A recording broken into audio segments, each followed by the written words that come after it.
Friends, आज मैं आप लोगों को ग्रीन हाउस इफेक्ट के बारे में बताऊंगी। सबसे पहले मैं इसका सामान्य परिचय देना चाहूँगी। ग्रीन हाउस इफेक्ट होता क्या है।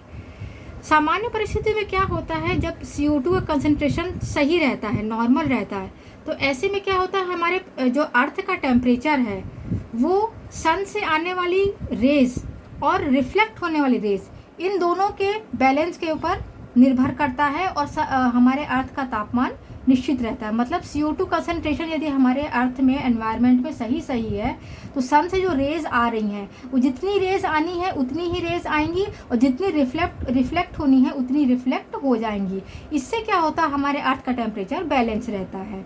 ये सब CO2 के नॉर्मल कंसंट्रेशन के कारण होता है। लेकिन यदि CO2 कंसंट्रेशन बहुत ज़्यादा बढ़ जाए तो ये क्या होता है, ये एक मोटी लेयर के रूप में हमारे एनवायरनमेंट में आ जाता है, छा जाता है, और जो वापस जाने वाली रेज हैं, जो अर्थ से टकरा के जो वापस जाने वाली रेज हैं, उनको वापस न जाने दे करके एब्जॉर्ब कर लेता है। तो इस प्रकार से क्योंकि एक मोटी लेयर के रूप में ये प्रेजेंट है, तो ये सारी सन रेज को ये CO2 जो है ना एब्जॉर्ब कर लेता है। ये दूसरी गैसेस के साथ मिल करके एक मोटी लेयर बनाता है और ये पूरी रेज को एब्जॉर्ब कर लेता है, जिससे क्या होता है, हमारे एनवायरनमेंट का टेम्परेचर ठीक उसी प्रकार बढ़ता है जैसे ग्रीन हाउस का टेम्परेचर बढ़ता है।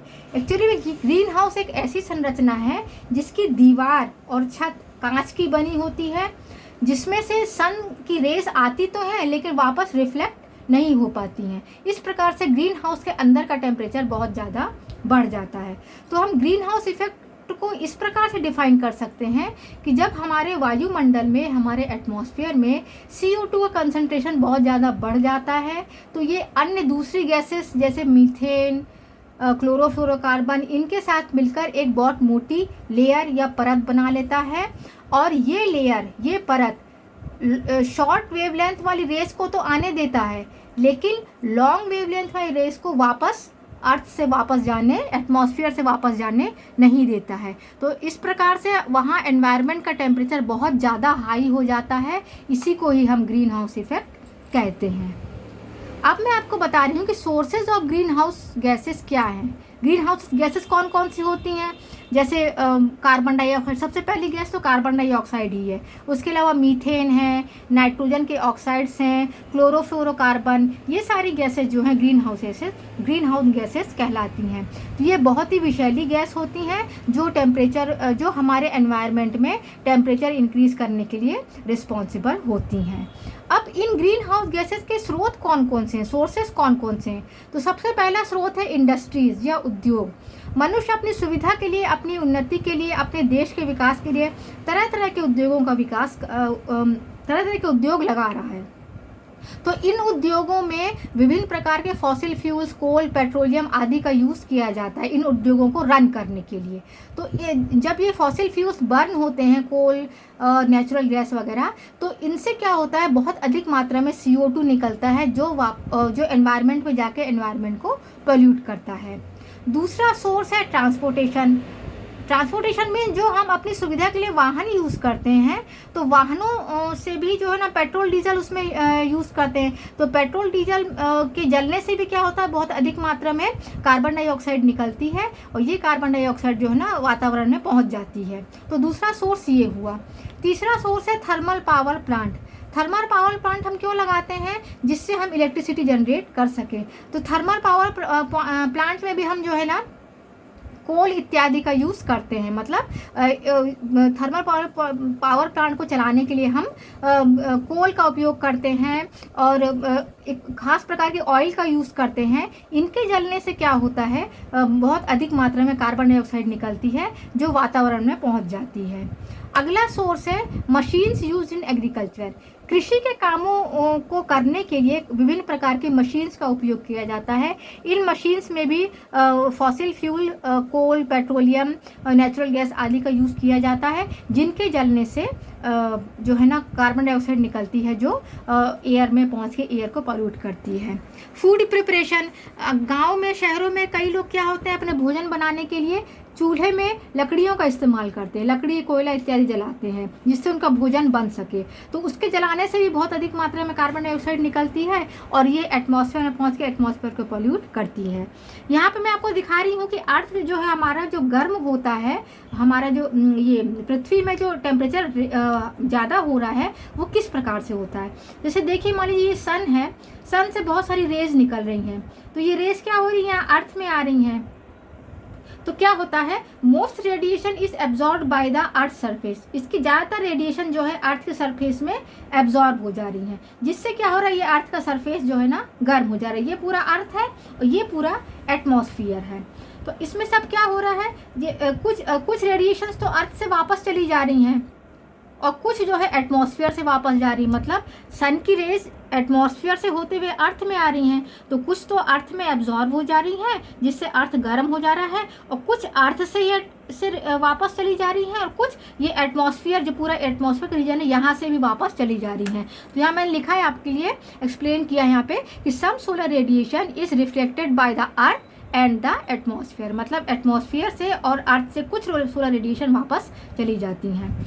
इसके अलावा इंफ्रारेड रेडिएशंस भी हमारे एटमॉस्फेयर और अर्थ में पहुंचती हैं। तो इंफ्रारेड रेडिएशन यहाँ पे मैंने शो किया हुआ है। तो ये जो इंफ्रारेड रेडिएशंस हैं, ये कुछ IR रेडिएशंस तो जो है ना ग्रीन हाउस गैसेज यहाँ पे प्रेजेंट हैं। तो ग्रीन हाउस गैसेज कुछ IR रेडिएशंस को एब्जॉर्ब करती हैं और कुछ IR रेडिएशंस को ये बाहर निकाल देती हैं। मतलब जो IR रेडिएशंस यहाँ पे आ रही हैं एटमॉस्फेयर में, जो अर्थ तक पहुँच रही हैं, तो एटमॉस्फेयर में ग्रीन हाउस गैसेस प्रेजेंट हैं, तो IR रेडिएशंस का कुछ पोर्शन तो ग्रीन हाउस गैसेस एब्जॉर्ब कर ले रही हैं और कुछ उसको जो है री एमिट कर दे रही हैं, जिससे क्या हो रहा है कि एटमॉस्फेयर का जो लोअर पोर्शन है, पूरा एटमॉस्फेयर नहीं, एटमॉस्फेयर का जो लोअर पोर्शन है जहाँ पर ये ग्रीन हाउस गैसेस ने एब्जॉर्ब किया है IR को, तो लोअर पोर्शन गर्म हो जा रहा है। उसके अलावा अर्थ का पोर्शन भी IR रेडिएशन से गर्म हो रहा है।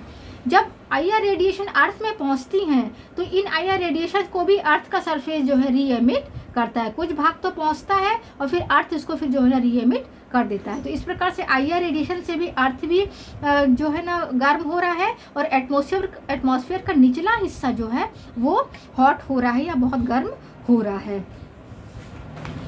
अब मैं आपको बता रही हूँ कि ग्रीन हाउस इफेक्ट के जो होता है ग्रीन हाउस इफेक्ट, उसके प्रभाव क्या क्या हैं।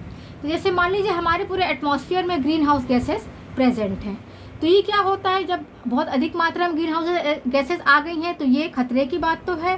तो इससे क्या होता है, एक तो हमारे एटमॉस्फेयर में जो एनर्जी का बैलेंस है वो गड़बड़ा जाता है। दूसरा, ओजोन लेयर में डेप्लीशन, मतलब ओजोन लेयर जो है क्षतिग्रस्त हो रही है, मतलब ओजोन की लेयर में होल्स आ जा रहे हैं। अब एनर्जी का जब इम्बैलेंस हो रहा है एटमॉस्फेयर में, तो विंड का जो पैटर्न, हवा चलने की जो प्रक्रिया है वो भी बदल रही है। हवा चलने की प्रक्रिया बदलने से क्या हो रहा है, बादलों का बनना, मॉइस्चर, इन सब में चेंजेस हो रहे हैं। इसके अलावा जो हवा के पैटर्न में चेंज हुआ है उससे रेनफॉल में भी चेंजेस आ रहे हैं, मतलब बारिश के पैटर्न में भी चेंज आ रहा है। एनर्जी का जो इम्बैलेंस हो रहा है उससे भी रेनफॉल में चेंज आ रहा है। उसके अलावा जो विंड पैटर्न में चेंज हुआ है इससे क्या हो रहा है, सी लेवल भी बहुत ज़्यादा बढ़ जा रहा है, सी का लेवल बहुत ज़्यादा बढ़ जा रहा है। और रेनफॉल के चेंजेस होने से भी सी का लेवल बढ़ जा रहा है।